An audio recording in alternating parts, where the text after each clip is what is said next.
بسم اللہ الرحمن الرحیم۔ السلام علیکم۔ راحیل میری دوسری بیوی کے پہلے شوہر سے تھا۔ جڑواں بیٹوں کی پیدائش کے وقت کچھ ایسی پیچیدگی پیدا ہو گئی کہ میری پہلی بیوی بچ نہ سکی۔ بچوں کی دیکھ بھال کے لیے اماں فوری طور پر خیرالنساء کو بیاہ لائیں اور یوں راحیل بھی ہماری زندگی میں چلا آیا۔ پہلے دن اماں نے اس کا تعارف کرواتے وقت کہا، بیٹا، خیرالنساء بہت اچھی عورت ہے اور دکھی بھی ہے۔ تیرے گھر اور بچوں کو بہت پیار سے سنبھال لے گی۔ بس اپنے بچوں کی خاطر تجھے اس کے لڑکے کو بھی گھر میں برداشت کرنا ہوگا۔ اب اس بدذات کو بھلا کہاں چھوڑے۔ اماں کی اس بات نے میرے دل میں ایک گرہ لگا دی۔ دل کے کونے میں کینہ پلنے لگا۔ راحیل بہت تمیزدار بچہ تھا۔ ایک چیز جو میں نے شدت سے نوٹ کی کہ میرے سرد رویے کے باوجود وہ مجھ سے بہت محبت کرتا اور میرے رویے سے اسے کوئی فرق نہیں پڑتا تھا۔ صبح جب میں ناشتے کے لیے کھانے کی میز پر آتا، راحیل انتہائی تمیز کے ساتھ السلام علیکم ابا جان کہتا اور بھاگ کر میرے آگے اخبار رکھتا۔ میرے دل میں لگی گرہ ڈھیلی ہوتی کے ساتھ ہی آواز آتی، ارے بدذات، چل اپنی ماں سے کہے جلدی ناشتہ لائے، میرے بچے کو دیر ہو رہی ہے۔ وعلیکم السلام کے ساتھ راحیل کے سر پر پیار دینے کے لیے اٹھتا ہاتھ وہیں میری اپاہج سوچ کے ساتھ لڑتا اور شکست کھا کر ڈھیر ہو جاتا۔ خیرالنساء نے میرے گھر اور بچوں کو اچھی طرح سے سنبھال لیا تھا۔ وہ بہت صابر عورت تھی، کبھی شکوہ زبان پر نہ لاتی۔ مجھے یاد ہے ایک دن راحیل اس سے پوچھ رہا تھا، امی جان، بدذات کیا ہوتا ہے؟ میرا پورا جسم کان بن گیا تھا۔ میری سماعتیں شدت سے خیرالنساء کے جواب کی منتظر تھی۔ مسکرا کر کہنے لگی، جب کوئی بہت پیارا لگے اور نظر لگنے کے ڈر سے آپ بتانا نہ چاہیں تو اسے بدذات کہتے ہیں۔ اس دن میں نے دیکھا راحیل بہانے بہانے سے سارا دن اماں کے ارد گرد پھرتا رہا۔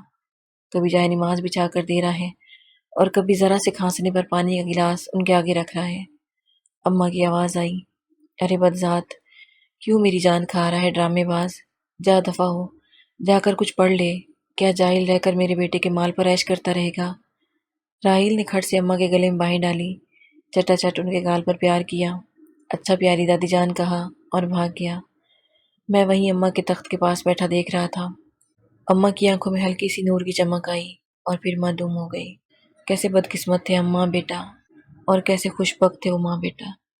خیرالنساء نے بچے کے دل میں نفرت کی گرہ نہیں لگنے دی تھی اور میری ماں مجھے اونچے لمبے مرد پیشے کے اعتبار سے وکیل کے دل میں کس آسانی کے ساتھ گرہ لگانے میں کامیاب ہو گئی تھی۔ مجھے جوتے جمع کرنے کا بہت شوق تھا۔ اچھے جوتے میری کمزوری تھے۔ میری وارڈروب میں ایک سے بڑھ کر ایک جوتا موجود تھا۔ راحیل بہت شوق سے میرے جوتے پالش کیا کرتا۔ کئی بار میں نے اسے بڑی دلجمعی سے جوتے چمکاتے دیکھا اور سچ بات تو یہ ہے کہ میرا دل خوش ہو جاتا جوتے دیکھ کر۔ مجھے یاد ہے ایک دفعہ میں نے خوش ہو کر صرف اتنا کہا، واہ راحیل، کمال کر دیے تم نے، اور اسے 500 کا نوٹ انعام دیا۔ بھاگا بھاگا اماں کے کمرے میں گیا، دادی دادی دیکھیں، ابا نے مجھے انعام دیا ہے۔ گھر کے ملازمین سے لے کر گھر میں آنے والے ایک ایک مہمان کو بتاتا کہ ابا نے مجھے انعام دیا ہے۔ اماں نے ہوں بدذات دفع ہو جا کہہ کر منہ پھیر لیا۔ کاش اماں اسے خیرالنساء کی خاطر ایک بار گلے سے لگا لیتی، جس نے ان کے پوتوں کو اپنے جگر کے ٹکڑے سے بڑھ کر پیار دیا تھا۔ اماں کی لگائی ہوئی نفرت کی دھیمی آنچ پہ میری انا کا بت پکتا رہا۔ خیرالنساء کی میری بچوں اور گھر کے ساتھ بے پناہ محبت اور احسان بھی انا کے اس بت کو توڑ نہ پایا۔ راحیل کی تمام خوبیوں کے باوجود میں نے کبھی اسے سینے سے نہیں لگایا تھا۔ ہاں، مگر میں نے اس پر خرچ کرنے یا اس کی ضروریات پوری کرنے میں کوئی کوتاہی نہ کی۔ خیرالنساء اتنے میں ہی مطمئن تھی۔ وقت گزرتا رہا، بچے بڑے ہو گئے۔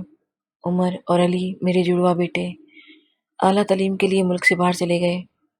راحیل نے میٹرک کے بعد تعلیم کو خیر آباد کہہ دیا۔ میرے بہت چاہنے کے باوجود وہ پڑھ نہیں سکا۔ سارے محلے کا لاڈلا تھا۔ صبح کا گھر سے نکلا شام کو گھر آتا۔ اکثر ہاتھ پر پٹی بندھی ہوتی، جانے کہاں سے چوٹ لگوا کر آتا تھا۔ خیرالنساء نے میرے دریافت کرنے پر کہا، فکر نہ کرے، مجھے بتا کر جاتا ہے، میری اس پر نظر ہے۔ وقت نے اماں کو ہم سے چھین لیا۔ آخری وقت میں راحیل نے اماں کو بہت خدمت کی۔ کئی بار اپنی گود میں اٹھا کر اسپتال لے جانے کے لیے گاڑی میں بٹھایا۔ ان کا کمزور وجود باہوں میں بھر کر کئی راتیں حیدر نے اسپتال کے بیڈ پر گزار دی۔ جانے کس مٹی سے بنا تھا یہ راحیل، حالانکہ اب اس کو بدذات کا مطلب بھی سمجھ آنے لگا تھا۔